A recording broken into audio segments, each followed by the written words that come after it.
क्षमा उन्नति का बहुत बड़ा सोपान है। जो इंसान अपने जीवन में अपराधियों को क्षमा करना सीख जाता है, वह हमेशा आगे बढ़ता जाता है। वह पीछे की घटनाओं से उन्मुक्त हो जाता है। लेकिन जो इंसान अपराधी को क्षमा करना नहीं जानता है, वह हमेशा अपने भूतकाल की घटनाओं से जुड़ा रहता है।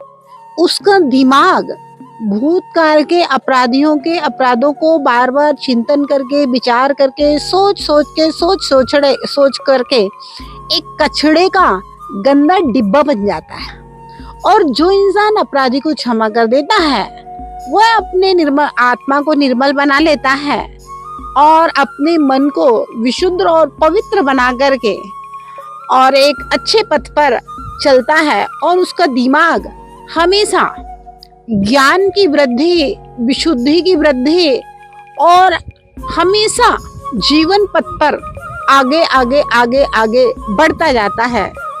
इसलिए ध्यान रहे, अपने जीवन में पिछले समय क्या घटनाएं हुई, किन्होंने क्या गलत किया है, उनके प्रति मैं दंड देने का या मैं उनके प्रति द्वेष रखने का भाव त्याग दूं, ऐसा मन में लाएं।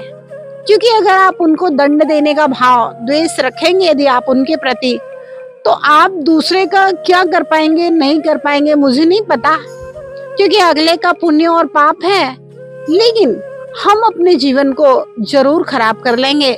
क्योंकि अगर हम आग का गोला हाथ में लेकर किसी के ऊपर मारने का प्रयास करते हैं, तो दूसरे को हो सकता है उसका पुण्य हो, आग का गोला उसको हमारा निशाना ना लगे, लेकिन मेरा हाथ तो उस आग के गोले से जल ही जाएगा। इसलिए हम अपने जीवन में द्वेष भावनाओं को, ईर्ष्या भावनाओं को, अपराधी को दंड देने की भावना से अपने आप को बचा करके रखें। क्योंकि कर्म सिद्धांत अटल है, जो जैसे करेगा उसको वैसा अपने आप मिलेगा। हम किसी को दंड देने वाले कौन से जज होते हैं इस संसार के। इसलिए ना तो मैं कोई परमात्मा हूँ, ना कोई जज हूँ।